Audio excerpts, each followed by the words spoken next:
The question echoed through the great concourse of Kepri Station, loud enough to draw the attention of travelers, traders, and diplomats alike. "Why are those young ones with you?" Captain Mara Aline did not stop walking. She adjusted the strap of her worn utility bag and tightened her grip on the smallest creature clinging to her coat. Only then did she answer, her voice calm, almost gentle, "Because no one else would take them in." The concourse fell quiet. Kepri Station was not a place for children, especially not alien ones. It was a neutral hub on the edge of compact-controlled space, orbiting a dying red star. Deals were made here. Wars were paused here. Refugees were processed and usually sent elsewhere, preferably far away. The three young beings walking beside Mara were the reason the silence felt so heavy. They were HumanCubs. The Karuan were apex predators, even by galactic standards. Towering, furred bipeds with curved horns and claws capable of tearing through starship hull plating. Entire battle doctrines had been rewritten after first contact with them. Their adults were feared. Their warriors were legendary.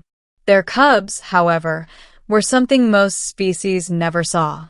Small, wide-eyed, unsteady on their clawed feet, and utterly alone.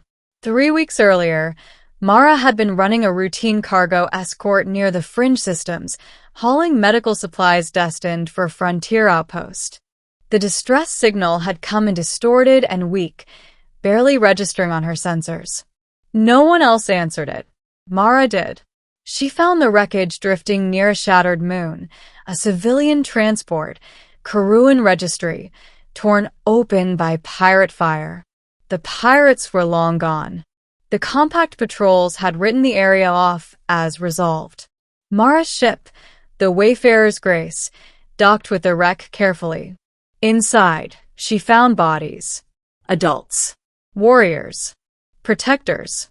And 3 cubs sealed inside a reinforced nursery pod, alive only because their parents had rerouted all remaining power to keep them warm. Mara had stared at the pod for a long time. She knew the rules. Karuan cubs were not to be handled by outsiders. Not adopted. Not transported without clan approval. And certainly not raised by humans. The Compact's child welfare protocols were clear. Notify authorities. Await retrieval. Do not interfere. But the Karuan homeworld was 6 jumps away, and the retrieval beacon was damaged. The cubs were crying. So Mara broke the rules. Now, on Kepri Station, those consequences were catching up to her. Station security surrounded her near Dock Ring C. A Threxian official, tall, insectoid, and very displeased, hovered forward, mandibles clicking. "You are in violation of at least 17 compact statutes," the official said. "You are harboring dangerous non-human juveniles without authorization."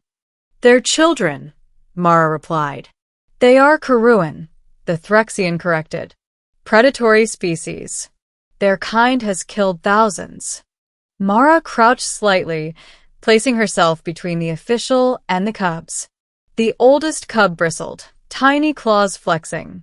"And yet," Mara said, "they were left to die." Murmurs spread through the crowd. A Varelian merchant whispered, "She's insane." A diplomat muttered, "Humans always are." The Threxian extended a data slate. "Relinquish them. They will be transferred to a holding facility until their fate is decided." Mara didn't take the slate. "Have you ever seen a compact holding facility?" she asked quietly. "Cold cells. Isolation. No caregivers who understand them. They won't survive it." "That is not your concern." Mara straightened. "It is when I'm the one who found them." The standoff lasted hours. During that time, the cubs never left Mara's side. The smallest one, she called him Ash, curled against her leg and fell asleep. The middle cub, Lyra, watched everyone with fierce suspicion. The oldest, Corin, stood protectively in front of the others, mimicking the posture of the warriors he would one day become. Watching them, something shifted among the onlookers. "They're small," someone whispered. "They haven't harmed anyone," said another. A Karuan envoy finally arrived, armored and imposing, his horns etched with clan markings. The crowd fell silent as he approached. He looked at the cubs, then at Mara. "You carry the children of the Bloodcrest clan," he said. "Why?" Mara met his gaze, without flinching. "Because they had no one else." The envoy studied her for a long time. "Our laws forbid this," he said. "Our traditions demand the cubs be raised among their own." "Then why weren't you there?" Mara asked, not accusing, just asking. The envoy's jaw tightened. "Pirates struck beyond our patrol routes," he said. "We arrived too late." Silence followed. Finally, the envoy spoke again. "You have fed them, sheltered them, protected them." "Yes." "You know what they are?" "I know what they need," Mara replied. The envoy knelt, a gesture that shocked everyone present, and brought himself eye level with the cubs. Corin growled softly. The envoy did not react. "You should fear us," he said to Mara. "I don't," she replied. "Not when you kneel for children." The envoy rose. "By right of survival," he declared, "the cubs may choose their guardian until they come of age." The Threxian official recoiled. "That statute is archaic." "It is binding," the envoy growled. All eyes turned to the cubs. Corin stepped forward and pressed his forehead against Mara's leg. The choice was made. The weeks that followed were chaos. Mara's ship was inspected, modified, and reinforced. Karuan dietary needs were complex and expensive. Their growth was rapid. Their emotions were intense. Mara learned quickly. She learned how to recognize Karuan play from aggression, how to soothe night terrors that came from memories they barely understood, how to discipline without fear. The galaxy watched. Media outlets called it reckless. Military analysts called it a security threat. Ordinary people called it strange. And yet, reports began to surface. The cubs bonded not just to Mara, but to others. They learned languages. They showed restraint, empathy, traits the galaxy rarely associated with Karuan. Human influence, critics sneered. Human compassion, supporters countered. Years passed. The cubs grew. Corin became tall and broad-shouldered, his horns proud and unbroken. Lyra grew clever and sharp-eyed, mastering engineering systems with ease. Ash remained smaller, but his emotional intelligence surpassed them all. Mara aged too. Lines formed around her eyes. Her hair silvered. She worried constantly. Would the galaxy turn on them? Would the Karuan reclaim them by force?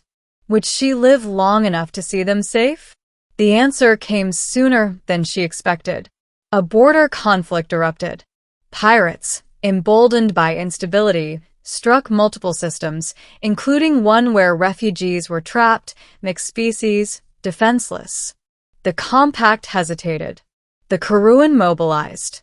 Corin stood on the bridge of a Karuan warship beside Mara, now an advisor rather than a captain. "Why do you fight for them?" a general asked Corin. "They are not Karuan." Corin answered without hesitation. "Because no one else would." The battle was swift, precise, controlled. For the first time in galactic history, Karuan forces protected civilians without annihilating everything in their path. The galaxy noticed. Mara did not live to see all the consequences of what she had done. She passed quietly years later, surrounded by those she had saved, and those who had saved her in return. At her memorial, representatives from dozens of species gathered.